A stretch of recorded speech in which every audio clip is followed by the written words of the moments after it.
Kia ora and welcome to Bus Days.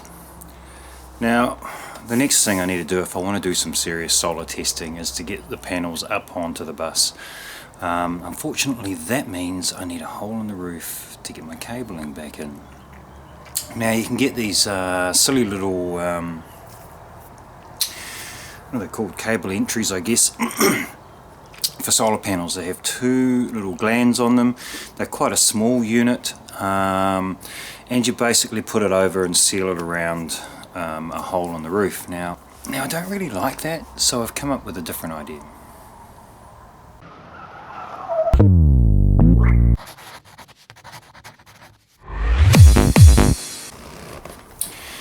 Now I want to have a fair bit of control over my panels, so I don't really want to be climbing on and off the roof to parallel and series them for the purpose of testing. So what I will be doing is bringing down 2 wires for each panel, which means at this stage I have 3 panels, so I'll be needing at least 6 wires to come through a hole in the roof.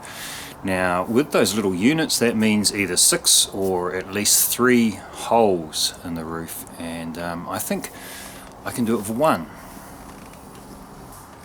So I've bought myself a waterproof enclosure. Now this is IP67, I think, and I've got some IP68 glands, so I'm going to whack them into the side of here and make my own solar cable entry for the bus, and it'll have just 1 hole.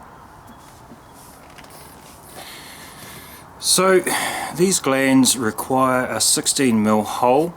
Then they have this backing nut,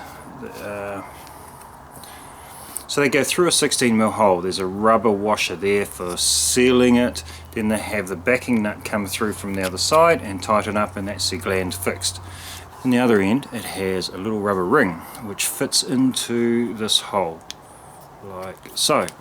Now the end piece is tapered and it grabs onto these fingers and squashes them down onto that rubber ring, which in turn squashes the rubber ring down onto your cable and forms a nice watertight seal.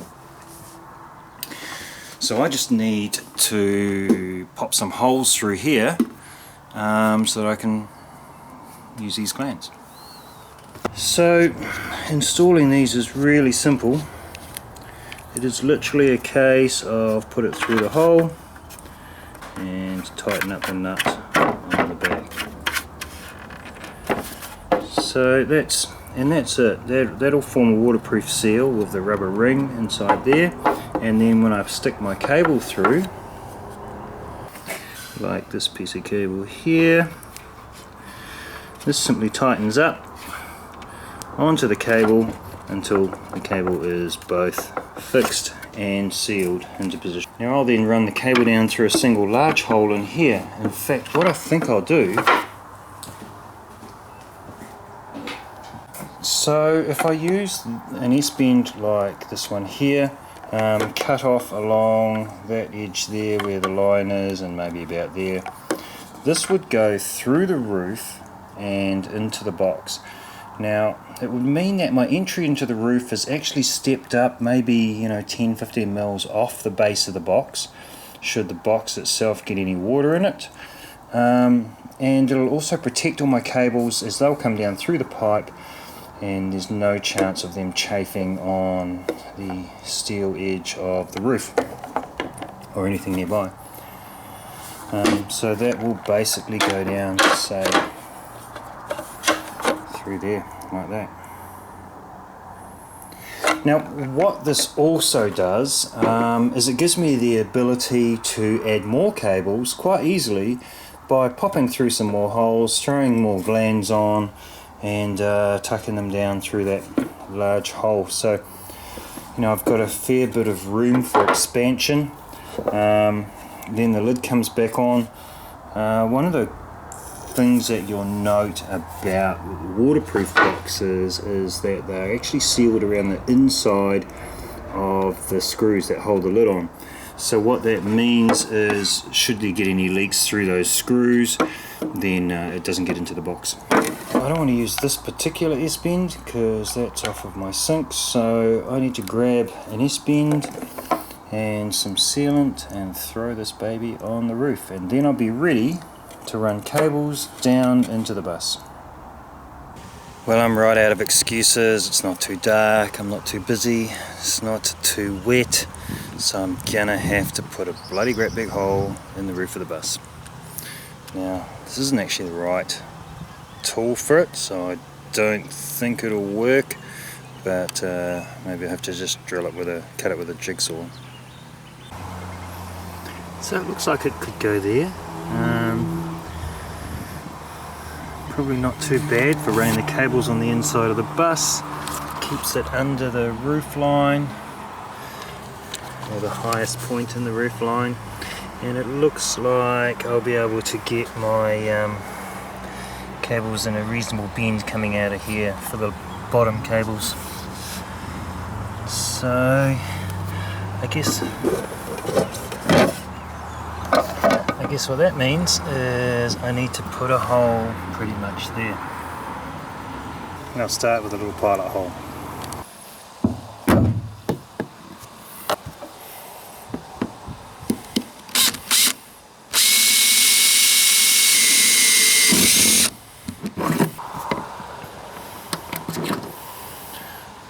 Let's go inside and see where that ended up. Well, there it is there. I don't know if you can see it. It's just off the edge of the wood there. Not a bad spot. I'm happy with that. Now, this is definitely not the right tool for the job, but it might work. Well, yeah, this is never going to rub its way through. That's blunt. Rubbish now. But the jigsaw ought to do it.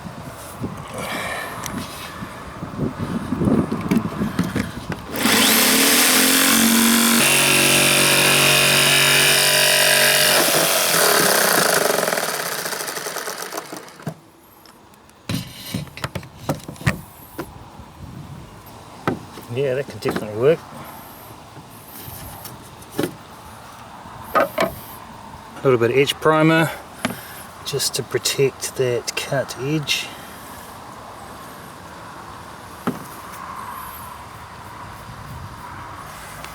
Now I think I will start by gluing the box onto the bus.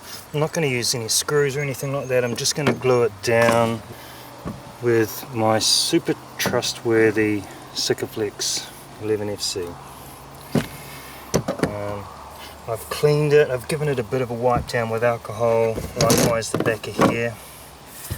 Now, what I think I want to do is have a ring of sealant around the hole, quite a decent ring of sealant, but also a square around the outside of the box, so that's kind of double sealed. So what I want to do is I want to avoid these holes.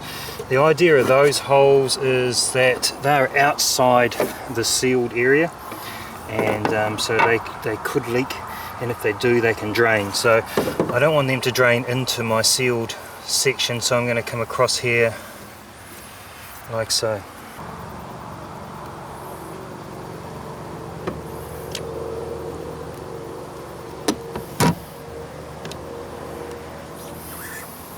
So that should pretty much do it.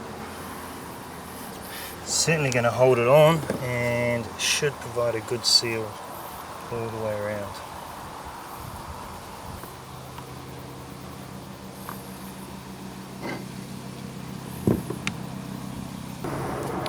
So now I'm going to put the pipe in, and I've already put a little brace there to support it, to sit it on while it sets. So I'm going to put some of my sealant glue around the inside and then some around here. So you can see here my insulation on the inside of the bus. That's my spray foam, which I sprayed on myself, so you can see that video at the end of this one. It's closed cell, so non-porous. This is probably going to look a little bit funny because it appears that I haven't glued it down all the way to the edge, but you and I know the secret there.